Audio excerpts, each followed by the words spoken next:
अपने इस YouTube channel सुवर्ण टेक्स में। दोस्तों आज का टॉपिक हम लोग का प्रकाश के परावर्तन में प्रकाश का किरण और किरण पुंज के प्रकार, और इसमें समझने वाले हैं पारदर्शी, अपारदर्शी और पारभासी। दोस्तों हम इनको बारीकी बारीकी से समझने वाले हैं कि प्रकाश का किरण क्या होता है, और यहाँ पे प्रकाश यानी कि किरण पुंज, जिसको हम दोस्तों प्रकाश पुंज भी बोलते हैं। क्या बोलते हैं हम? प्रकाश पुंज। दोस्तों किरण पुंज कहें या प्रकाश पुंज, बात वही है। इन सारी चीजों को हम इस वीडियो में बारीकी से समझने वाले हैं। तो आइए बिना देर किए वीडियो को स्टार्ट करते हैं। सबसे पहले प्रकाश का किरण। तो दोस्तों हम आपको अपने भाषा में समझा दें कि प्रकाश का किरण क्या होता है। अगर मान लीजिए आप एक टॉर्च लिए जिसको हम लाइट बोलते हैं, दोस्तों आप लाइट को जलाते हैं तो उसमें से क्या निकलता है, यानी प्रकाश जो निकलता है, जो फोकस जाता है, उसी को हम दोस्तों बोलते हैं प्रकाश का किरण। क्या बोलते हैं? प्रकाश का किरण। आई होप कि आपको समझ में आया होगा। तो आप यहाँ पे लिख सकते हैं प्रकाश जिस पथ का मतलब होता है दोस्तों रास्ता। पथ का मतलब क्या होता है? रास्ता। में तो कोष्ठ में लिख देते हैं रास्ता। प्रकाश जिस पथ यानी रास्ता से चलता, यानी कि कह सकते हैं प्रकाश जिस पथ से चलता है उसे ही हम किरण कहते हैं। आई होप कि आपको समझ में आएगा किरण क्या है। तो प्रकाश के किरण हम किसे कहते हैं? तो जो जिस पथ से प्रकाश यानी चलता है उसी को हम दोस्तों किरण बोलते हैं। क्या बोलते हैं? किरण। तो आई होप कि समझ में आया होगा कि किरण क्या है। अब अगला हम समझते हैं दोस्तों। अगला क्या था आपका टॉपिक? अगला था किरण पुंज। क्या था आपका? किरण पुंज। किरण पुंज या प्रकाश पुंज, यही था दोस्तों। किरण पुंज या प्रकाश पुंज, यही था आपका टॉपिक। तो आइए हम इनको बारीकी से समझते हैं कि किरण पुंज और प्रकाश पुंज क्या होता है। तो बता दें फ्रेंड्स, यहाँ पे बहुत सारे किरणों का समूह जिसको हम बोलते हैं किरण पुंज। क्या बोलते हैं? किरण पुंज। तो इसका परिभाषा आप लिखिए कि यहाँ पे लिखेंगे किरणों के समूह को किरण पुंज कहते हैं। किरणों के समूह को क्या कहते हैं? किरण पुंज या प्रकाश पुंज कहा जाता है। किरणों को समूह को किरण पुंज या प्रकाश पुंज कहते हैं। तो दोस्तों किरणों के समूह को हम क्या बोलते हैं? प्रकाश पुंज या किरण पुंज कहते हैं। दोस्तों किरण पुंज बता दें 3 तरह का होता है। कितने तरह का? आइए हम बताते हैं कि वो 3 तरह कौन कौन है। तो सबसे पहले इसको हम मिटा देते हैं। इस सारे को मिटा दिए, जितना भी ज्यादा दोस्तों हम मिटा दिए। अब हम समझते हैं कि किरण यानी कि किरण पुंज 3 तरह का होता है। किरण पुंज का तरह का दोस्तों? किरण पुंज 3 तरह का होता है। कितने तरह का? 3 तरह का होता है। यानी एक तरह बात करें दोस्तों, किरण पुंज कितने टाइप के? तो 3 तरह के। सबसे पहले आपका होता है पहला समांतर किरण। कौन सा दोस्तों? समांतर किरण।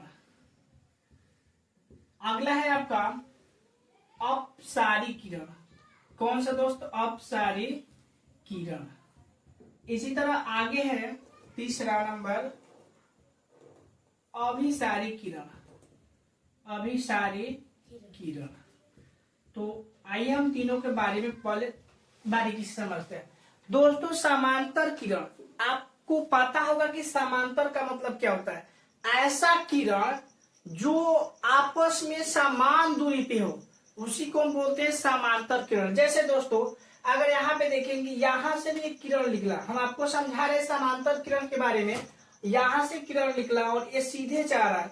मान लीजिए यहां से भी किरण निकला, ये भी सीधे जा रहा है, और यहां से भी किरण निकला, ये भी सीधे जा रहा है। यहाँ पे किरण निकला, ये सीधे जा रहा है। तो दोस्तों इस तरह से जो किरण समान दूरी पे हो, मतलब इनके जो बीच का दूरी हो दोस्तों समान होना चाहिए, उसी किरण को हम बोलते हैं समांतर किरण। क्या बोलते हैं? समांतर किरण। आई होप कि आपको समझ में आया होगा कि समांतर किरण क्या होता है। यानी सभी किरणों के बीच की दूरी समान होना चाहिए उसी किरण को हम क्या बोलते हैं, समांतर किरण। आपको हम अगला बता दें कि अपसारी किरण क्या होता है। दोस्तों अपसारी किरण आप बताते हैं कि क्या होता है। मान लीजिए यहाँ पे एक बिंदु है, यहाँ पे क्या है, एक बिंदु, और इस पॉइंट से बहुत सारे किरणें दोस्तों निकल रहा है, बहुत सारे प्रकाश की किरणें क्या हो रहा है, निकल रहा है। यहाँ पे देख सकते हैं इस तरह से। तो दोस्तों इस तरह से जो किरण निकलता है एक बिंदु से, तो उसे हम बोलते हैं अपसारी किरण। क्या बोलते हैं दोस्तों, अपसारी। कि आप यहाँ पे क्या कीजिएगा, एक बिंदु से बहुत सारे किरणों को आप निकालेंगे, तो उस तरह से किरण जो रहेगा उसको हम किस कैटेगरी में डालेंगे, तो दोस्तों उसको बोलते हैं अपसारी किरण। आई होप कि आपको समझ में आएगा कि अपसारी क्या होता है। यानी एक बिंदु से बहुत सारे किरण जो निकलता है उसी को बोलते हैं दोस्तों हम अपसारी किरण। क्या बोलते हैं, अपसारी किरण। और यहाँ पे अगला है हमको अभिसारी। दोस्तों यहाँ पे एक बिंदु है और एक बिंदु पे बहुत सारे किरणों यानी बहुत सारे किरणें आके मिलती है। एक बिंदु पे बहुत सारे किरणें जब आके मिलती है, यानी इसका डायरेक्शन इस तरह होगा दोस्तों, जब आके मिलती है उस किरण को हम क्या बोलेंगे, अभिसारी किरण। क्या बोलेंगे, अभिसारी किरण। आई होप कि आपको समझ में आएगा कि समांतर किरण क्या होता है, अपसारी किरण क्या होता है और अभिसारी किरण क्या होता है। दोस्तों एक बार और हमें रिपीट कर दे। ये समांतर किरण उसे कहते हैं जो जिन किरणों के बीच की दूरी समान हो। जैसे दोस्तों हम इस तरह से 4 अंगुली किए हैं और ये चारों के बीच अगर दूरी समान हो, यहाँ से लाइट निकल रहा है, किरण निकल रहा है चारों, तो इनको बोलते हैं दोस्तों हम समांतर किरण। क्या बोलते हैं, समांतर किरण। इसी तरह अपसारी किरण। अपसारी किरण का मतलब दोस्तों, मान लीजिए एक ठाई 5 लोग ऐसे इकट्ठे हो गए, यहाँ से मान लीजिए बिंदु है इकट्ठे हो गए और यहाँ से बहुत सारे लोग लाइट जलाने लगे। क्या जलाने लगे, लाइट। यानी एक जगह से प्रकाश निकलने लगा, एक जगह से क्या निकलने लगा, प्रकाश निकलने लगा। तो दोस्तों उसी को बोलते हैं हम अपसारी किरण। क्या बोलेंगे, अपसारी किरण।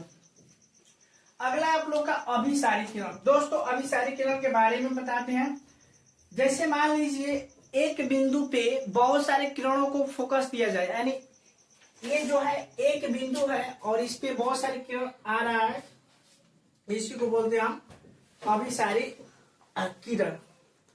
तो दोस्तों चलिए हम अगले टॉपिक को समझते हैं, पारदर्शी, अपारदर्शी और पारभासी क्या होगी। पारदर्शी, अपारदर्शी और पारभासी क्या होता है। दोस्तों इनको बारीकी से समझते हैं कि पारदर्शी, पार के मतलब दोस्तों पार कर देना। क्या कर देना, पार। जैसे यहाँ पे कोई वस्तु है यानी पदार्थ, यहाँ पे समझिए पदार्थ है और यहाँ पे प्रकाश का किरण है। यहाँ पे क्या है, प्रकाश का किरण।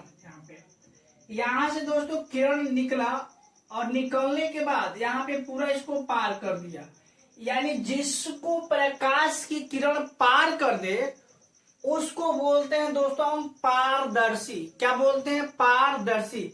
आई होप कि समझ में आया होगा कि पारदर्शी क्या होता है। यानी जिस पदार्थ को प्रकाश की किरणें पूरा तरह पार कर दे उसको बोलते हैं दोस्तों पारदर्शी। जैसे इसमें किस किस चीज को पार कर सकता है, तो यहाँ पे हम प्रकाश की बात करें दोस्तों, किस को पार कर सकते हैं, तो जैसे मैं बता दें, हवा को पार कर सकता है। अच्छा, हवा के बाद पानी को भी पार कर सकता है, पानी के बाद कांच को भी पार कर सकता है। 3 चीजें हमको पता है, हालांकि और भी चीजें होता है जिनको प्रकाश की किरणें पार कर सकता है। हालांकि दोस्तों यहाँ पे समझिए कि मेनली 3 है, हवा, पानी और कांच। इनको ये सब कौन से पदार्थ में आएंगे, तो दोस्तों ये सब पारदर्शी होंगे। क्या होंगे, पारदर्शी। इसी तरह हम अपारदर्शी, अपारदर्शी। देखिए अपारदर्शी का मतलब क्या होता है, जिसको प्रकाश की किरणें पार नहीं कर सकती। यानी कि मान लीजिए एक ऐसा पदार्थ जिसको प्रकाश की किरण पार नहीं कर सकता है, यानी प्रकाश जो है इसको पार नहीं कर सकता है। जैसे इसमें क्या हो जाएगा बताइए तो हमको। जैसे में दोस्तों पत्थर को प्रकाश की किरण पार कर सकता है, नहीं। पत्थर हो गया, दीवार हो गया, दीवार में भी प्रकाश की किरण दीवार में पड़ेगा तो क्या पार कर देगा उसको, तो नो, नहीं पार करेगा। और सारे एग्जाम्पल है जो आप लिख सकते हैं।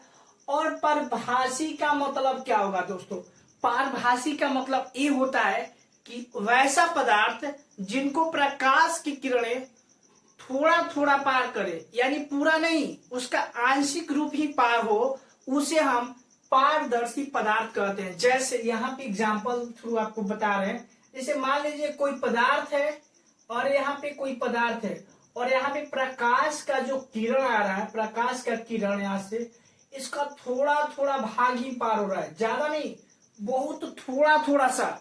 इसी को बोलते हैं दोस्तों पारदर्शी पदार्थ। जैसे में यहाँ पे क्या हो जाएगा, तो जैसे में आप लिख सकते हैं, जैसे यहाँ पे तेल लगा हुआ कागज, अभी देखे होंगे आप, तेल लगा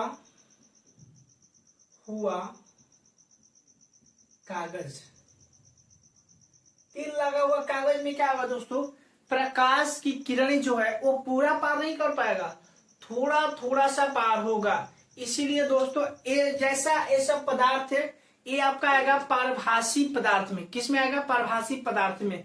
तो आई होप कि ये वीडियो आपको अच्छा लगा है दोस्तों। अगर अच्छा लगा है तो प्लीज हमारे वीडियो को लाइक कीजिए और हमारे चैनल को सब्सक्राइब कीजिए, ताकि इसी तरह वीडियो आपको मिलता रहे। मिलते हैं अपने नेक्स्ट वीडियो में, इतना के लिए जय हिंद।